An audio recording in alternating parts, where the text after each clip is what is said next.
अस्सलाम वालेकुम नाज़रीन, आज का सच के साथ मैं हूं नदीम हुसैन। कोरोना की दूसरी लहर जो है वो शदीद है और इस बारे में आगाह भी किया जा रहा है और जाहिर है ये बात भी सोची जा रही है कि मामला मुकम्मल लॉकडाउन की तरफ ना चला जाए। सूरत हाल बहुत ज़्यादा ख़राब है, लेकिन बहसीयत कौम हम मामलात को बहुत आसानी के साथ ले रहे हैं और यही वजह है कि जो एहतियाती तदाबीर हैं उनको उतने मौसर तरीके से नहीं अपनाया जा रहा जिस तरीके से अपनाया जाना चाहिए था। और ये सूरत हाल जो है ये इस हालात में मज़ीद ख़राबी का बायस जो है वो बन रही है। ज़ाहिर है अमवात की शरह जो है वो 75 तक पहुंच गई, 50,000 से ज़्यादा लोग बीमार हैं और उसके साथ साथ केसेस की तादाद जो है वो भी 3,500 को क्रॉस कर रही है। हुकूमत जो है ज़ाहिर है जब पहली लहर आई थी तो उसके बाद इक़दाम उठाए गए थे और इस बात का ख़दशा ज़ाहिर किया गया था और उस वक़्त भी ये यकीन था कि दूसरी लहर आएगी। उसके दरमियान एक वक्फ़ा था, उस वक़्त मौसमी हालात मदद को आए थे, अब ठंड है और ज़ाहिर है एक हिकमत अमली और मौसर तदाबीर की जो है वो ज़रूरत थी। लेकिन देखा ये गया कि हुकूमत जो है शायद इस सारी सूरत हाल के अंदर तसाहिल में रही और इस बात का क्रेडिट लिया जाता रहा कि हमने जो इक़दाम उठाए उसके नतीजे में पाकिस्तान से कोरोना जो है वो ख़त्म हो गया। अब दूसरी लहर की शिद्दत का सामना है। हुकूमत चाहती है कि मईशत से जुड़ा कारोबार का हर पहिया जो है वो चले, क्योंकि अगर ये नहीं चलता तो बेरोज़गारी बढ़ती है, भूख बढ़ती है और ज़ाहिर है मामलात जो हैं वो बिगड़ते हैं और मईशत के ऊपर जो है वो असरअंदाज होते हैं, क्योंकि पाकिस्तान के लिए बहुत से चैलेंजिंग मामलात हैं। IMF के साथ मामला तातुल का शिकार है, आगे अदायगियों का साल आ रहा है और ज़ाहिर है कि पाकिस्तान को 12-13 अरब डॉलर जो हैं वो कहीं ना कहीं से जमा करने हैं और वो देने हैं। मईशत की ये सूरत हाल जो है चाहे कुछ भी दावे हो जाएं, लेकिन ज़मीनी हक़ाइक़ जो हैं वो देखने पड़ेंगे और ये देखना पड़ेगा कि क्या इन 2.5 बरसों के अंदर जो है वो मामलात को बेहतरी पे डाला जा सका है या नहीं डाला जा सका है। सूरत हाल जो है इस कोरोना के साथ यकीनन एक चैलेंजिंग सूरत हाल है। अपोजिशन जलसों पर निकली हुई है और हुकूमत जो है वो महाजराई पर चल रही है और नतीजा उसका जो है वो पिस अवाम रहे हैं, चाहे वो महंगाई की सूरत हो या कोई दूसरे हालात और वाक़यात हों। ये वो सूरत हाल है जिस पर करेंगे बात। आपका अपने मेहमानों से तारुफ़ करवाते हैं। हमारे साथ मौजूद हैं सेनेटर नुमान वज़ीर खटक साहब, पाकिस्तान तहरीक इंसाफ के रहनुमा हैं। हमारे साथ मौजूद हैं मुफ्ता इस्माइल साहब, साबिक़ वज़ीर ख़ज़ाना रहे। नुमान वज़ीर खटक साहब, ये फरमाइएगा कि कोरोना की लहर जो है दूसरी वो शदीद हो गई और ज़ाहिर अब इस ख़दशे का इज़हार किया जा रहा है कि शायद मामलात इस नहज पर चले जाएं कि मुकम्मल लॉकडाउन करना पड़े। पाकिस्तान इसका मुतहम्मल हो सकता है या नहीं हो सकता, लेकिन हमारे पास जब पहली कोरोना का पेशेंट आया था तो उससे लेकर उससे निपटने तक हम लोग तैयारी के मराहिल में थे और हमने उसको एक हादसाती तौर पर लिया था और फिर बंदोबस्त भी किए गए। लेकिन अब जो दूसरी लहर आई है और पहली लहर के डाई डाउन होने में एक बहुत वक्फ़ा था जिसमें हिकमत अमली जो है वो तय की जा सकती थी, मौसर इक़दाम उठाए जा सकते थे और एक रोड मैप जो है वज़ा किया जा सकता था, लेकिन जो पहले चीज़ें की गई वो भी लपेट दी गई। तो ये क्या हुआ है? देखिए, एक्सपेक्टेड तो कुछ था, मतलब कोरोना में वैसे कुछ कह नहीं सकते कि क्या होगा, लेकिन एक्सपेक्टेड था कि शायद लोग कह रहे थे कि इस तरह सेकंड लेयर आएगी। वैसे एक्सपेक्टेड तो ये भी था कि जो यूके की एक ऑर्गेनाइजेशन ने उसने प्रेडिक्शन दी थी कि पाकिस्तान के अंदर अगस्त के अंदर 60,000 केसेस हो जाएंगे, क्या होंगे, जो बिल्कुल गलत, सब गलत निकला। ऐसे ये एक्सपेक्टेड भी था कि सेकेंड वेव आई तो वी वर ऑल, जो NCOC है और जो हमारे इदारे हैं जो जिस तरह प्रिपेयर्ड तो थे, लेकिन कोई इतना इम्पैक्ट पता नहीं था कि इतना इंटेंस कितना इम्पैक्ट होगा, लेकिन वी वर ऑल प्रिपेयर्ड। इदारे अपनी जगह बैठे हुए थे। जहाँ तक आपके जहाँ तक भी था कि 3 महीने पहले, मतलब मैंने खुद भी नफीस ज़किया साहब थे, हमारे हाई कमिश्नर थे यूके में, उनसे बात की कि ऑक्सफोर्ड में एक रिसर्च हो रही थी वैक्सीन जो भी आ भी गई है, उसके बारे में उससे बात कीजिए। असद उमर से भी बात हुई थी और उस वक्त से 2-3 महीने से इस वैक्सीन के पीछे भी फॉलो अप करते रहे। तो $100 मिलियन अब कैबिनेट ने एलोकेट भी इसको किए, तो इसकी वजह लगे हुए थे। इदारे अपनी जगह है, लेकिन चीज़ ये है कि आपका इसका हल एक है कि मास्क पहने और अपने मूवमेंट्स को रिस्ट्रिक्ट करें। वेरी अनफॉर्चुनेट कि जी हमारे कोई ऐसे सियासी इदारे हैं, पॉलिटिकल पार्टीज हैं, जो सारी गैंग अप हो गई है हुकूमत के पीछे हो जाती हैं। मतलब नॉर्मली अपोजिशन गैंग अप होती है गवर्नमेंट के अगेंस्ट, लेकिन इस तरह जो मतलब अभी तो सारी पीटीआई की गवर्नमेंट के पीछे पड़े हुए और जलसे वगैरह कर रहे हैं। मेरे ख्याल में हालात इस तरह है पाकिस्तान के अंदर कि इस जलसों का वक्त नहीं है। इस वक्त आप थोड़ा सा बैकफुट लेकर बैठे, थोड़ा 1 महीना 2 महीने इंतजार कर लें। आई नो कि आगे सेनेट के इलेक्शन आने वाले, आपको उसकी टेंशन लगी हुई है, लेकिन उस टेंशन की वजह से आप ये तो नहीं कि आप आवाम को तबाह कर दें। लोगों की आप खुद आपने कहा कि 3,500 केसेस हो रहे हैं, बिल्कुल हो रहे हैं, एग्री विद यू। ये नीचे आ गए थे, 300 तक कम से कम हो गए थे। अब फिर से जलसा जुलूस और लोगों की इंटरमिंगलिंग की वजह से ये फिर चढ़ना शुरू किया और ये और भी ज्यादा होगा। मैं तो लोगों को कॉशन करता हूं कि और लीडरशिप जो हमारी अपोजिशन की लीडरशिप है कि कुछ रहम करें, मुल्क के अवाम पर रहम करें, गरीबों पर रहम करें। आप लोगों को बसों में बैठाकर ले आते हैं जलसों के अंदर, बसें किराए पर आप लोग देते हैं, अवाम को जमा कर ले आते हैं इधर और उनको क्या एक्सपोज कर क्या करें। मैं आता हूँ नुमान वजीर खटक साहब, ये जो पॉइंट है इसमें मुफ्ती इस्माइल साहब, क्योंकि मैं शुरू इससे इसलिए कर रहा हूँ, आगे हम इकॉनमी पर ही जाएंगे कि ये इस वक्त इकॉनमी भी आपकी तब चलेगी या उस पर बात हो सकेगी जब ये मसला जो है ये सॉर्ट आउट होगा। जाहिर है कि इस वक्त कोरोना की लहर जो है बहुत शदीद है, जलसों की बात की जा रही है, जाहिर है जहाँ पे इज्तिमा होगा वहाँ पे इसके फैलाव का अंदेशा है। तो क्या सेनेट के इलेक्शन इतना मैटर करते हैं कि ये मामला जो है इसको पसे पुश डाल दिया जाए? शुक्रिया नदीम साहब, और नुमान वज़ीर साहब की खिदमत में भी अस्सलाम वालेकुम पेश करता हूँ। गुजारिश ये है कि कल शायद आपकी नज़र से गुजरा हो या नहीं, खान साहब ने भी एक जलसे से खिताब फरमाया था, और जिस दिन मुल्तान का जलसा हुआ था उस दिन, उससे एक दिन कबल असद उमर साहब जो कि NCOC के हेड हैं हुकूमत की तरफ से, उन्होंने हैदराबाद सखर में एक PTI का यूथ का जलसा किया था और इंडोर एक्चुअली जलसा किया था। तो गुजारिश ये थी कि अगर हुकूमत सचमुच ये समझती है कि जलसे से कोविड फैलने का बहुत ज़्यादा अंदेशा है और ये नहीं करने चाहिए, तो सिर्फ अपोजिशन को लेक्चर देने से बेहतर शायद ये नहीं होता कि वो ख़ुद भी ना करते। लेकिन अगर हुकूमत ख़ुद ये जलसे तवातुर से कर रही है तो फिर किस मुंह से हुकूमत अपोजिशन को ये कह सकती है? एक बात। दूसरी बात यह कि इसमें अगर कोई वो मसला है तो हुकूमत, अपोजिशन और तमाम वो स्टेक होल्डर्स मिल के बैठ सकते हैं, कुछ SOPs, इस टाइप के SOPs भी तैयार कर लेंगे भाई पॉलिटिकल एक्टिविटीज़ का क्या करना है। लेकिन अगर आप हुकूमत तवातर से अपने इवेंट्स कर रही है और अपने जलसे कर रही है और फिर वो कह रहे हैं कि अपोजिशन ना करे, तो ये ज़्यादती है। दूसरा ये कि पूरी दुनिया में कोल्ड वेदर के आने के बाद से सेकेंड वेव शुरू हुई है, ये पाकिस्तान कोई अनहोनी बात नहीं है। तो ये कहना कि अपोजिशन की जलसों से शुरू हो रही है, मेरे ख्याल से थोड़ी सी ये हकाइक से दूर बात है। जी मुफ्ती साहब, मैं आता हूँ अब। नुमान वज़ीर खटक साहब, ये फरमाइएगा कि ज़ाहिर है कि आपने पहली बात की कि जी जब की हुकूमत आई है पीछे पड़ गए हैं, paying in the same coin. जब इनकी हुकूमत थी तो पहले दिन से शुरू हुए, जिस दिन तक ये इलेक्शन नहीं हुए मामला चलता रहा। दूसरी चीज़ ये है कि वज़ीर आज़म इमरान ख़ान ने ख़ुद कंफ्यूज कर दिया कौम को। पहले उन्होंने कहा ये मलेरिया ये कोई चीज़ ही नहीं है, और हम जब सिंध वाले लॉकडाउन की बात करते थे आप अपोजिट करते थे, अब आप एहतियात की बात करते हैं, दूसरे अपोजिट उसकी बात करते हैं। तो ये जो अवाम है उसको कंफ्यूज तो आप सब ने मिलके कर दिया, वो क्या करें?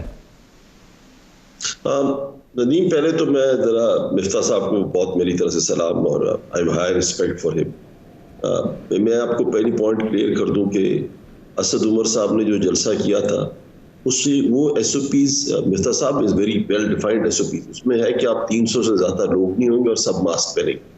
असद उमर साहब ने जो किया था वो 300 से कम लोग थे और सब ने मास्क पहना हुआ था। मैं अपोजिशन को भी कहता हूँ बेशक आप करें जो गवर्नमेंट ने हुकूमत वक्त नहीं। नुमान साहब देखें, बात यह है कि ज़रा वो होना चाहिए, जब असद उमर साहब प्रेस कॉन्फ्रेंस कर रहे थे उनके पीछे 36 लोग खड़े थे, एक ने मास्क नहीं पहना हुआ था। नहीं, वो आप सही कह रहे हो, लेकिन मैं उस जलसे की बात कर रहा हूँ जो मिफ्ता साहब ने जिसको जिक्र किया उसके अंदर 300 लोग थे और मास्क पहना हुआ था। जो भी प्रेस कॉन्फ्रेंस, अभी अभी मैं अपोजिशन के लोगों को देख रहा था, प्रेस कॉन्फ्रेंस कर रहे थे, उसके साथ उधर भी ऐसी था, सब बगैर मास्क के खड़े हुए थे। मैं एक आपको बात बताऊं कि ये जो मैं आपको सेनेट की इलेक्शन, बात सिर्फ ये सेनेट का इलेक्शन की है। अगर सेनेट का इलेक्शन होता है, टाइम होता है, पीटीआई सेनेट में मेजोरिटी में आती है, then it's all over for the next 15 years. आप तो अपोजिशन का नाम नहीं सुनेंगे, पीटीआई की हुकूमत ही चलती रहेगी। ये इनको पता है, इनको पता है कि ये अभी वक्त है कि अगर आपने पीटीआई को रोक दिया सेनेट की इलेक्शन से, तो फिर इनका कोई फ्यूचर शायद कुछ नजर आए। अगर ये इलेक्शन हो जाता है, पास हो जाता है, सेनेट हो जाता है, मेजोरिटी सेनेट में आती है, नेशनल असेंबली में आपकी मेजोरिटी है, आप बिल्स पास करके मुल्क को ठीक कर सकते हैं और ये चोरों वोरों को सालों खत्म कर सकते हैं। मिफ्ता साहब, आप जैसे ईमानदार आप लोग ही रहेंगे, बाकी नहीं रहेंगे यहाँ। अच्छा, मैं नुमान साहब, मैं ज़रा ये जवाब ले लूँ।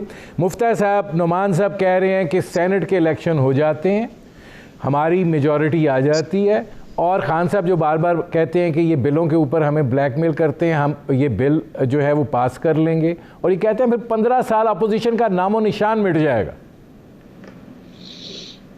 मैं इस पे क्या बोल सकता हूँ? 15 साल 20 साल अगर इलेक्शन जीतते रहे तो अल्लाह इनको फिर से बुलाता रहे, उसमें मुझे कोई मतलब, अगर ईमानदारी से इलेक्शन जीत जाते हैं जिसमें आरटीएस बंद ना हो और जिसमें हमारे पोलिंग एजेंट्स निकाले ना जाएं कमरे से, तो उसमें तो कोई खुदा ना खास्ता कोई मसला नहीं है। अगर इमरान खान साहब 20 साल तक, अगला अल्लाह इनको 50 साल तक इलेक्शन जीता है, मुझे उसमें कोई मसला नहीं है अगर ईमानदारी से इलेक्शन जीतते हैं। जहाँ तक सेनेट के इंतखाबात का ताल्लुक है, तो मैं नहीं समझता हूँ कि हमारी अपोजिशन की जो मूवमेंट है इसका कुछ से ताल्लुक है। देखें, सेनेट के इंतखाबात तो पिछली मरतबा हुकूमत हमारी थी, बलूचिस्तान में हमारी हुकूमत थी, लेकिन अगर मंजूर नहीं होता ये चीज़ तो आप देखें कि हुकूमत ख़त्म हुई तो पता नहीं क्या क्या हुआ, और 2-3 दिन के अंदर फिर जो है वो नई हुकूमत बनी और सारे हमारे हाथ से सेनेटर्स निकल गए। तो ये इंतखाबात तो आप देखें ना, अपने जब संजरानी साहब क्या जो हुआ, 62 लोगों ने, हमारे ही लोगों ने संजरानी साहब के खिलाफ साइन करके दिया रेजोल्यूशन, लेकिन वोट नहीं पड़े। तो ये आपको पता है कि इंतखाबात अगर पीटीआई को जिताना मकसूद होगा तो वो तो जिता देंगे, हमारी मूवमेंट से क्या ताल्लुक है। और मैं इस पे बहस में नहीं पढ़ना चाहता नुमान वजीर साहब से, बिल्कुल नहीं पढ़ना चाहता। मैं आखिरी इस पे इतनी माजरत के साथ ये बात करता हूँ कि मैंने खुद असद उमर साहब की तस्वीरें देखी हैं सिंध के अंदर, वो, और उसमें सच्ची बात है कि ना कोई मास्क था और ना कोई सोशल डिस्टेंसिंग था।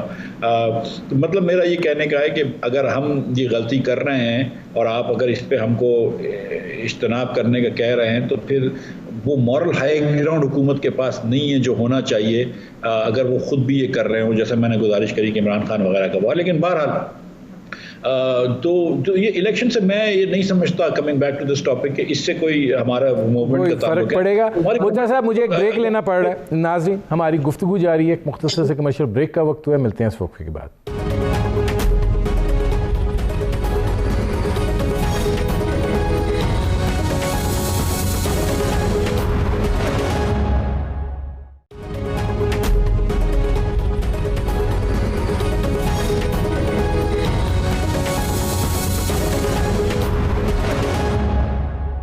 Welcome back. अच्छा, अब ज़रा नुमान साहब, इम्पॉर्टेंट चीज़ें हैं, उस तरफ ज़रा आते हैं। ये फरमाइएगा कि आईएमएफ के साथ मामला तातुल का शिकार है। तातुल किस बात पे है? तातुल तवानाई की कीमतों को बढ़ाने पे है, तातुल टैक्सेशन जो है उसको बढ़ाने पर है, तातुल जो है 2400 अरब रुपए का जो आपका गर्दिशी कर्जा है उस पे है कि 1000 अरब रुपया उसको आप कम करें, पल्ले से दें या जनरेट करें, जो भी करें। आईएमएफ के साथ मामला जो है आपको बढ़ता हुआ आगे दिखाई देता है, या ये सिलसिला अगर खटाई में रहता है तो फिर आगे दिसंबर के बाद क्या होगा? देखिए, मिफ्ता साहब भी इसको बहुत अच्छी तरह समझते हैं। मेरे नज़रिए में आईएमएफ के साथ पिछले 30-40 साल से जब से चल रहा है इनका, ये हमारा जो एग्रीमेंट्स होते हैं उनके साथ, ये आईएमएफ जो बात करती है उसमें 90% बातें मुल्क के मफाद की होती हैं। अगर वो कहते हैं कि जी आपका स्टेट ओन्ड एंटरप्राइजेज है, नुकसान कर रहे हैं, तो बिल्कुल ठीक है, नुकसान कर रहे हैं, इसको we should take it head on, और इसको आपने चेंज ऑफ मैनेजमेंट करते हैं, जो करते हैं इसको ठीक करना है। बिजली के चोरी हो रही है, एहतियाशा चोरी हो रही है, 30-34% चोरी हो रही है, हम चोरी ठीक नहीं कर सकते, इसको ठीक करना है। नहीं करना तो आप रेट ज्यादा करेंगे, हम कहते हैं रेट ज्यादा करेंगे, आईएमएफ कहते हैं रेट ज्यादा करें, या आप अपनी बिजली की चोरी को रोकें। दोनों में से एक चीज करें, जो मुल्क के मुफाद की बातें हैं। अब स्टेट ओन्ड एंटरप्राइजेस के अंदर जो नुकसान हो रहा है 1200 बिलियन का नुकसान होता है, कुछ कमा भी रहे हैं ओवरऑल करके, कुछ कम हो जाता है, लेकिन इन 186 188 इदारे हैं स्टेट ओन्ड एंटरप्राइजेस, इसको आपने ठीक करना ही करना है। सो IMF जो बातें करता है उसके अंदर 95% बातें मुल्क के मुफाद में होती हैं। पिछली हुकूमतें IMF का नाम लेकर ये हार्श डिसीजंस थे वो करते थे। अभी भी मैं आपको ये बात कहता हूँ, मैं आई सैल्यूट कैबिनेट जिसने ये डिसीजन लिया है कि, और ये कुछ लोग इसको पॉलिटिकल रंग दे देंगे कि ये आपने 4500 लोग स्टील मिल के निकाल दिए। स्टील मिल 18,000 आदमी वहां काम करता है और उधर तनख्वाहें ले रहे हैं, और वो 1 किलो की पिछले 5 सालों में प्रोडक्शन नहीं की। किस चीज की आप तनख्वाहें दे रहे हैं? लेबर लॉ के अंदर लिखा है, ले ऑफ का कानून बना हुआ है। ठीक है, इसको आप क्यों तनख्वाहें? मैं नुमान साहब आता हूं, क्योंकि आपने इसकी बात की है तो ज़रा मुफ्ता इस्माइल साहब से भी ये बात कर ली जाए। मुफ्ता इस्माइल साहब, जब पाकिस्तान तहरीक इंसाफ जो है वो अपना मैनिफेस्टो भी दे रही थी, जलसों से खिताब भी कर रहे थे, तो उस वक़्त इमरान खान साहब कहते थे कि नवाज़ शरीफ की मिलें मुनाफे में हैं, स्टील मिल खसारे में है, हम आएंगे, हम इसकी मैनेजमेंट बदलेंगे, हम इसको मुनाफे में चला कर दिखाएंगे। आज 4,500 लोगों को निकाला जा रहा है। मकसद ये था कि इसको मुनाफा बख्श इदारा बनाना है, या मकसद ये था कि ये इसको इसके साथ ये करना है? क्या ये इदारे जो हैं ये आखिर एक वक्त पे मुनाफा बख्श इदारे थे, इनको सियासतबाजी ने ही इस हाल तक पहुँचाया ना? अच्छा नदीम भाई, मैं आपको सच बताऊं, मैं ये नौमान साहब की बात से एग्री करता हूं, और मैं कसम से मुझे काश के नौमान साहब जैसे, नौमान वजीर साहब जैसे और दूसरे जो लोग हैं PTI में, जो कि सुलझे हुए लोग हैं, समझदार लोग हैं, उनकी बात PTI के अंदर ऊपर तक सुनी जाए और ऐसी बातों पे अमल करा जाए। लेकिन होता यह है कि जो सियासत करते हैं, जिनको समझ नहीं होती, वो उनकी असद उमर साहब की बातें आ गई कि मैं मजदूरों के साथ खड़ा रहूँगा। मेरे ऊपर इन्होंने इतनी बातें करी थी, जब मैंने एक मरतबा एक एग्जाम्पल देने के लिए अजराए मजाक कहा था कि जो PIA खरीदेगा उसको स्टील मिल फ्री दे देंगे या वटएवर, क्योंकि दोनों कंपनियों की इक्विटी जो थी वो नेगेटिव थी। मतलब ये कि दोनों कंपनियों के ऊपर जो कर्ज था वो उनके असासों से बहुत ज़्यादा था। और सच्ची बात यह है कि ये हमने जब कोशिश करी कि प्राइवेटाइज कर देंगे स्टील मिल को, तो इन्होंने PTI ने इसमें वो डाला, रोड़ा अटकाया और हम नहीं कर सके। हम फिर भी इनको, अगर ये प्राइवेटाइज करने जा रहे हैं तो इनको हम इसका रास्ता नहीं रोकेंगे। लेकिन मुफ्ता इस्माइल साहब, आप कह रहे हैं रास्ता नहीं रोकेंगे, पीपल्स पार्टी वाले ये कह रहे हैं, पाकिस्तानी में आपको मुफ्ता साहब आप कह रहे हैं रास्ता नहीं रोकेंगे, पीपल्स पार्टी वाले कह रहे हैं कि ये PTI भी जो करने जा रही है ये असल में लैंड माफिया के हाथों यरगमाल हुई हुई है, वहाँ पे लैंड माफिया का इंटरेस्ट है, इनको उसकी ज़मीन में दिलचस्पी है, फैक्ट्री से कोई दिलचस्पी नहीं है। कि ये जो इन्होंने 4,500 मजदूर निकाले हैं, तो हमने जो प्राइवेटाइजेशन का प्लान किया था उसमें ये था कि जो भी मजदूर होंगे उसको प्राइवेट सेक्टर जो है वो जम कर लेगी, निकालेगी नहीं। और इनफैक्ट हम एक्सपेक्ट कर रहे थे कि प्राइवेट सेक्टर जो स्टील मिल को एक्सपेंड करेगी तो इसको ये वर्कर्स की भी ज़रूरत पड़ जाएगी। इन्होंने अब तक जो है वो सिर्फ वर्कर्स निकाले। मुझे नहीं पता कि आगे प्राइवेटाइजेशन का क्या प्लान है, लेकिन तो मैं इस पर कोई कमेंट नहीं कर सकता कि ये ज़मीन को कोई हड़प करने के लिए है या क्या प्लान है, मुझे सचमुच नहीं पता। अगर PTI ने कोई प्लान दिया है तो मुझे उसके बारे में नहीं इल्म है। मुझे सिर्फ इतना पता है कि इन्होंने इस वक्त तो 4,500 वर्करान को निकाल दिया है। और हम ये कह रहे थे कि हम जो प्राइवेटाइजेशन का प्लान था उसमें ये वर्कर्स नहीं निकल रहे थे, लेकिन ये बात मैं तहे दिल से समझता हूँ कि इसको ये एक टेक्नोलॉजी इतनी पुरानी हो गई है, 1960s का मशीन है, कि अब ये कम्पीट नहीं कर सकते without a very large investment into this thing. तो अगर आपको स्टील मिल चलानी है तो आपको ये प्राइवेटाइज करना पड़ेगा, क्योंकि अब हुकूमत के पास वो वसाइल नहीं है कि इसमें फर्दर इन्वेस्टमेंट कर सकें। और दूसरा ये कि इस स्टील मिल के ऊपर नेशनल बैंक का कोई 60 अरब रुपए का मेरे ख्याल से कर्ज है, और 40 अरब रुपए का कर्ज जो है वो SSGC का है। अगर आप ये सेटल नहीं करेंगे तो वो SSGC तो बैंकरप्ट हो जाएगा और नेशनल बैंक को भी बहुत लंबा झटका आएगा। तो ये बहुत सारी चीज़ें करनी है। बिल्कुल PTI ने, असद उमर ने, इमरान खान ने सियासत करी थी, हम जब कोशिश कर रहे थे, हम वो नहीं करेंगे, वरना फिर हमें और इनमें फ़र्क ही कोई नहीं है। इसीलिए मैं कह रहा हूँ कि मैं नौमान साहब की बात जो है वो बड़ी मतलब वजन वाली है। लेकिन having said this, I don't really know कि क्या इनका प्लान है। मैं आता हूँ इसमें। नौमान वजीर खटक साहब, जो पीपल्स पार्टी बात कर रही है कि आप असल में हाउसिंग सोसाइटियाँ वहाँ बनाना चाहते हैं, ये आपका कोई इंटरेस्ट नहीं है कि वर्कर्स के साथ क्या होगा, स्टील मिल के साथ क्या होगा? ये तो नदीम ऐसी सियासी बात है पहली तो बात ये कि ये जितने भी अदारे इसके अंदर स्टील मिल में तो एमक्यूएम वाले लोग भरे हुए, पीपल पार्टी वाले, पीएमएलएन के तो खास है ही नहीं, लेकिन वो लोग हैं जो बिल्कुल क्वालिफाई भी नहीं करते वहाँ नौकरी करने के, वो लगे हुए तनख्वाहें ले रहे।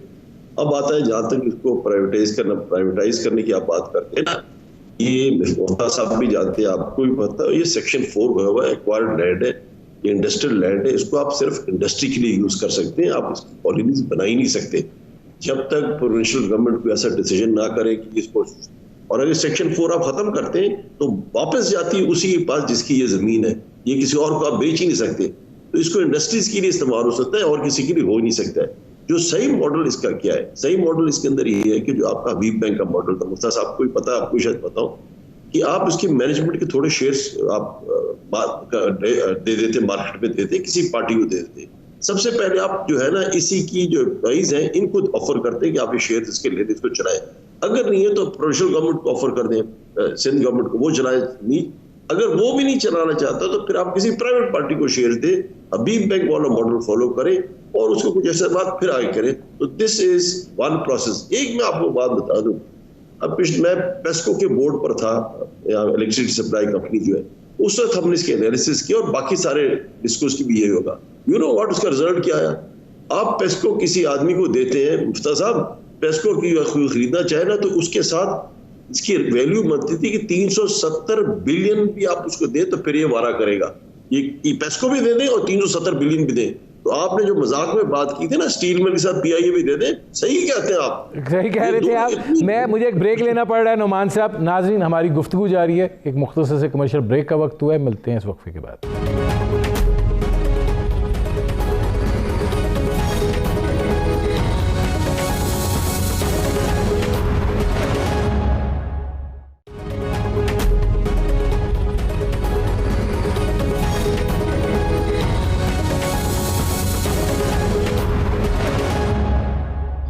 Welcome back. अच्छा, मुफ्ता इस्माइल साहब, ये फरमाइएगा कि आप क्या समझते हैं कि हुकूमत जो दावा कर रही है मईशत को कि ये हमने इस्तेकाम पजीर कर दी है, करंट अकाउंट की बात की जाती है, रुपए की डॉलर के मुकाबले में कदर के इस्तेकाम की बात की जाती है, आप बरामदात में इजाफे की बात की जाती है, आप समझते हैं कि मामलात कोई बेहतरी की तरफ गए हैं? देखें, जो 2018 में जो इनको मईशत हम छोड़ के गए थे उतनी अच्छी तो नहीं हुई है अभी, जिस पे 5.5% ग्रोथ थी, 4% इन्फ्लेशन था और मतलब यस करंट अकाउंट का सरप्लस था, लेकिन बजट डेफिसिट भी अंडर कंट्रोल था। ये जो 2 साल में इन्होंने जो इक़दामात उठाएं, रैपिड डिवैल्यूएशन करी, 168 तक लेके गए डॉलर को, 13% इंटरेस्ट रेट कर दिया जिसका कोई जवाब नहीं है, माँ सिवाय इसके कि हुकूमत को 1500 अरब रुपए का। इसमें मुफ्ता साहब ये तमगा आपके ऊपर से जाते हैं कि असल डिवैल्यूएशन तो आप कर गए थे, स्लाइड डाउन का आगाज़ तो आप कर गए थे। सर देखें, एक गिलास पानी पीना और दरिया में डूब जाने में बहुत फ़र्क होता है। मैंने 10% की वैल्यू करी थी, 105 से 115 पे लेके गया था, ये 168 पे लेके आए हैं, तो थोड़ा फ़र्क है। इंटरेस्ट रेट जो था वो 13% पे ले गए, जिससे 1500 अरब रुपए का टीका लगाए हुकूमत पाकिस्तान को, जिसकी वजह से बजट डेफिसिट आपका पिछले साल 8 और उससे पहले साल 9% था। हमारे ज़माने में 6.5% मेरे साल में था, उसके ऊपर नहीं गया। आपने देखें कि ये बड़ी बात करते थे कर्ज़ की, तो कर्ज़ इन्होंने 2 साल में जितना लिया है इतना हमने 5 सालों में नहीं लिया था। और आप देखें कि ग्रोथ जो है वो पिछले साल -.4 थी और इस साल फिच की आज के अखबार में रिपोर्ट है कि 0.8% ग्रोथ एक्सपेक्ट कर रहा है। जिस मुल्क में 2.5% से आबादी बढ़ रही है, 0.8% का मतलब है कि आप 1.7% पाकिस्तानियों को गरीब कर देंगे। पिछले साल आपने 3% औसतन गरीब किया था। तो इसमें बहुत सारे मसाइल हैं। हाँ, लेकिन करंट अकाउंट जो है वो सरप्लस में आ गया है। वो इसकी वजह भी ये है कि क्योंकि मईशत रुक गई है इसलिए इंपोर्ट रुक गए। तो इंपोर्ट कम हुआ, एक्सपोर्ट नहीं बढ़ा है। आपका पिछले 4 महीने में, बल्कि 5 महीने, नवंबर भी मिला ले तो आपका अक्टूबर पिछले साल के बराबर है, जो कि पीएमएलएन के आखिरी साल से अब तक इन्होंने एक्सपोर्ट नहीं ज़्यादा बढ़ा है। तो बहुत सारे मसाइल अभी इकोनॉमी के अंदर इन्होंने जो पैदा करे हैं वो अभी मौजूद हैं। कुछ चीज़ें हमारी ये लोग सुन ली हैं, मान ली हैं। थोड़ा सा डिवैल्यू हुआ है, इंटरेस्ट रेट वापस आ गए 6-7.5% पे, कोई आसमान नहीं टूटा। हाँ, मॉर्गन स्टैनले को और दूसरी कंपनियों को जो कि हॉट मनी रखते थे पाकिस्तान में, उनको शायद इतना मुनाफा नहीं मिल रहा है, लेकिन बाकी आम पाकिस्तानी को तो कोई नुकसान नहीं हुआ, इंडस्ट्री चलना थोड़ी सी शुरू हुई है। तो अगर ये लेकिन पीटीआई है ना कोई गलती करेंगे। अगर इस वक्त पाकिस्तान को थोड़े से एक्सपोर्ट के ऑर्डर मिल भी रहे हैं दुनिया भर से, कोई ना कोई गलती ज़रूर करेंगे। मैं आता हूँ मुफ्ता इस्माइल साहब। नोमान साहब, ये फरमाइएगा कि जो शरह सूद है, पहले आपने हॉट मनी की वजह से डिले किया नीचे लाना, अब क्या जो प्राइवेट बैंक्स हैं वो इसको 7% से नीचे नहीं आने दे रहे? नहीं, ये तो खैर वो 13% बहुत ही हाई था, लेकिन अब तो पिछले कोई 4-5 महीनों से ये 6% पर चल रहा है। और बैंक्स भी जो है जो दे रहे हैं वो उसके ऊपर कैबोर +1 पर भी दे रहे हैं, और बड़े इससे भी कम पर दे रहे हैं बल्कि। और प्राइवेट सेक्टर में जो अपटेक है इसका बहुत अच्छा हो रहा है। मुफ्ता साहब को पता है, आपको भी पता होगा।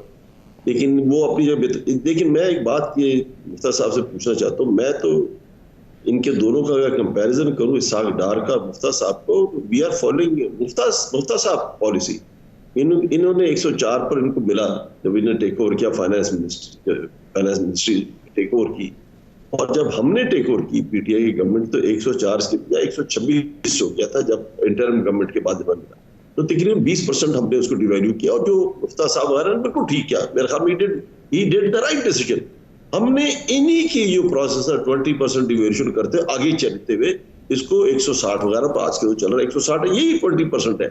और ये बिल्कुल जो आप जो एकेडमिक किताबों में पढ़ते हैं ना, एक रेट ऑफ रिटर्न इसका जो होना चाहिए, उसकी यही वैल्यू आ रही होती है, इतनी आती है 160 की आती है जो आजकल चल रही है। इसकी वजह से this is it is the main reason कि जो आपका एक्सपोर्ट होना शुरू हो गया और इंपोर्ट रुकी और करंट अकाउंट डेफिसिट ठीक हुआ है। This is the only reason, और इसके अंदर कुछ भी नहीं है और चीजें नहीं है। जहां तक आगे फ्यूचर का ताल्लुक, just let me remind you, आपको मार्च के अंदर, मार्च 25 को बल्कि 27,000 चल रहा था कराची स्टॉक एक्सचेंज, आज ये चला गया 42,000 पर चला गया। लेट मी रिमाइंड यू कि आपका जो एक्सपोर्ट है टेक्सटाइल सेक्टर का वो इंक्रीज हुआ है, सीमेंट के अंदर बहुत ज्यादा एक्सपोर्ट इंक्रीज हुआ है। ओवरऑल आपका ट्रेड डेफिसिट जो है पॉजिटिव हो गया, first time positive, current account deficit positive हो गया। आईपीपीस के साथ कोई अरेंजमेंट करके और उसको कीमतें, बिजली की कीमतें कम कर हो जाएंगी कुछ अरसा के अंदर। तो ओवरऑल जो है ना, ये जो आप कहते हैं जो हमारा जो नेगेटिव ग्रोथ थी पिछले कोविड के दौरान, ये आगे हम 0.8% जैसे मिफ्ता साहब कह रहे हैं कि प्रोजेक्शन है। I think this is a good growth vis a vis जो आपके हालात हैं। मैं आता हूँ नुमान साहब। अच्छा, अब इसमें मुफ्ता साहब ये फरमाइएगा कि जो इन्फ्लेशन है, क्या आप क्या समझते हैं कि क्यों मामलात ख़राब हैं? महंगाई जो है मिसमैनेजमेंट है, ज़ख़ीरा अंदोज़ी है, क्या इश्यूज़ क्या हैं? सर, महंगाई के अंदर कुछ मिसमैनेजमेंट है और कुछ करप्शन है। माजरत के साथ जो चीनी के अंदर हुआ है वो तो प्योर एंड सिंपल करप्शन है। जो सेकंड टाइम इन्होंने इजाज़त दी, पंजाब हुकूमत से सब्सिडी दिलवाई, 45 रुपये में चीनी एक्सपोर्ट करवा दी और अब 85 रुपये में इंपोर्ट कर रहे हैं, तो सीधी सीधी करप्शन है। जो आटे के अंदर हुआ है कि इन्होंने जो आटा था 26 मिलियन टन आटा बनाया, जो कि आटा पैदा हुआ है जो कि जो पैदावार हमारी ज़रूरत के लिए काफ़ी थी, लेकिन फिर उसको सब्सिडी दे के एक्सपोर्ट करवाया। अफगानिस्तान स्मगल हो गया, किसी ने इसको नहीं रोका। ये कोई सोना या करेंसी स्मगल नहीं हो रही है। अगर आप आटा स्मगल कर रहे हैं तो मतलब रुक जाना चाहिए था। आपने मनपसंद चक्कियों को, मनपसंद फ्लोर मिल्स को दिया है जिन्होंने डायरेक्ट आटा बेच दिया है। आपने ये पोस्टों पे पैसों से लोगों को लगाया है, अटक में और दीगर जगहों पे वीट जो प्रोक्योरमेंट अफसर होते हैं, बुजदार साहब की करप्शन इसमें शामिल है, उनके ब्रदर इन लॉ की करप्शन शामिल है, दीगर लोगों की करप्शन शामिल है। तो आटा भी जो महंगा हुआ है वो करप्शन की वजह से हुआ है। 3.7% जो एवरेज पाकिस्तानी खर्च करता है अपनी इनकम का, वो आटे के प्रोडक्ट्स के ऊपर करता है। तो वहाँ पर आपने इन्फ्लेशन का बड़ा इम्पैक्ट दिया है। उसके बाद आपने ऐसी पॉलिसीज करी कि जिससे आपने गरीब लोगों को गरीब तर कर दिया। गरीब किसान को जो कि वैसे ही एज ऑफ पॉवर्टी पे रहते हैं, इतना गरीब कर दिया कि उनके पास ये पैसे भी नहीं थे कि वो नई पैदावार कर सके, जिसकी वजह से आपका फ्रूट्स, वेजिटेबल्स जो है, खासतौर पर वेजिटेबल्स में 2-2, 4-4% प्रोडक्शन की कमी आई है। वो जो 4% प्रोडक्शन की कमी आई है उसकी वजह से 10-10, 20-20, 30-30% प्राइसेस बढ़ी हैं। तो वो ये भी इनकी इनकॉम्पिटेंस थी, इसमें करप्शन नहीं है। फिर आप देखें मेडिसिन की प्राइसेस जो बढ़ी हैं, करप्शन ही है उसके अंदर, उसकी और कोई वजह नहीं है। तो कहीं पर करप्शन है, कहीं पर मिसमैनेजमेंट है और कहीं पर दोनों हैं। तो इसकी वजह से ये इन्फ्लेशन जो है वो कंट्रोल के बाहर हो गया है, वरना सीरियसली कोई इतने इन्फ्लेशन की ज़रूरत नहीं थी। और जो सबसे बड़ी, मैं एक मतलब फिर वापस आऊँगा कि ये जो 1500 अरब रुपए इंटरेस्ट बढ़ा के इन्होंने हुकूमत का नुकसान करवाया है और इंडस्ट्री बिठाई है, ये पाकिस्तान की तारीख में इस किस्म का ओन गोल नहीं हुआ है। सैल अपने आप के ऊपर आपने गोल किया है, अपने आप के ऊपर जुल्म किया है और ये पता नहीं क्यों किया। और उसके बाद फिर इकॉनमी आपकी बैठ गई। और मैं वज़ीर साहब से माज़रत के साथ इख्तलाफ करूँगा कि इंपोर्ट कम इसलिए नहीं हुआ है कि रुपया की कीमत गिर गई है, वो भी वजह है, लेकिन मेन वजह सीरियसली यही है कि हमारी इकॉनमी जो है ना एकदम रुक गई है, ग्रोथ ज़ीरो हो गई। जिस दिन आपकी ग्रोथ शुरू होगी आप देखेंगे इंपोर्ट पे पड़ जाएगा। मैं आता हूँ मुफ्ता साहब। अब इसमें नुमान वज़ीर खटक साहब ये फरमाइएगा कि करप्शन तो अपनी जगह, लेकिन गलत फैसलों की भी एक कीमत होती है। मतलब आप अपने किसान को जो है 1650 रुपये गंदम का आपने रेट जो है वो फ़िक्स किया है, दरामदी गंदम आपको 2000 रुपये पे आप ले रहे हैं, उधर आप देने के लिए तैयार हैं, इधर देने के लिए तैयार नहीं हैं। चीनी में आप ही फरमाते थे कि अगर 1 रुपया बढ़ता है तो अरबों रुपया उनकी करप्शन का उनकी जेब में चला जाता है। यहाँ पे 1 रुपये का सवाल नहीं है, यहाँ तो 60 रुपये फ़ी केजी का सवाल है। तो ये मतलब ये कौन सी मंतक है, ये कौन सी लॉजिक है नुमान साहब? देखिए 1400 रुपए की वीट की सपोर्ट प्राइस थी, अब 1650 कर दी आगे आइंदा के लिए। इस पर बड़ी बहस हुई। मतलब 1650 के मेरे हिसाब से 1800 और 1850 होनी चाहिए वीट सपोर्ट प्राइस, कि आप इंटरनेशनल रेट्स के मुताबिक करीब तो चले 160 रुपए का डॉलर वसूल करते हुए, वो इसको 1800 होनी चाहिए थी। लेकिन उससे एक और इशू आ जाता है, 1800 जब करते हो तो महंगाई हो जाती है। आपको आम जो गरीब आदमी जो आटा, तो हर गरीब हर आदमी खाएगा आटा, तो उसकी महंगाई, तो इसलिए उसको नजरिए में रखते हुए इसको 1800 करने बजाय 1650 पर इसको कैप किया कि 1650 पर चले। आपने ये सारा कुछ इंटरनेशनल कीमतों के मुताबिक चलने के, तो नुमान साहब एक सेकंड, आपने कहा 1650 पे कैप कर दिया, जो आप दरामद कर रहे हैं 2000 पे कर रहे हैं, उधर आपको कैप करने का कुछ ख्याल नहीं आया, यहाँ पे कैप करने का ख्याल आ गया।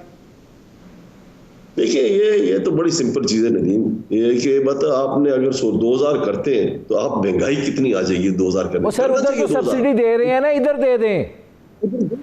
उधर देंगे सब्सिडी, आपने देनी है सब्सिडी उसके अंदर। तो फिर अपने लोगों को क्यों नहीं देते नुमान साहब? अपने लोगों को दे देना ताकि किसान आपका खुशहाल हो जाएगा।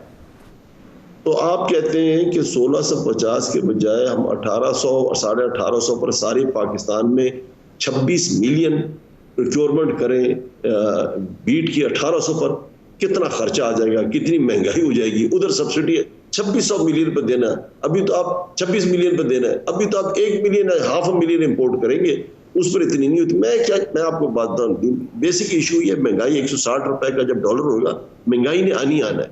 इसके अंदर सिर्फ मसला ये है कि अगर आपके जैसे आपने मुफ्ती साहब ने पॉइंट आउट किया, एडमिनिस्ट्रेटिव मेजर्स लेने कहीं, यहाँ की करप्शन भी उसको कंट्रोल करना है, बाकी जो आपने मार्केट को अपने फोर्सेस को अपना चलने देना जिधर से, क्या ख्याल किसका करना है।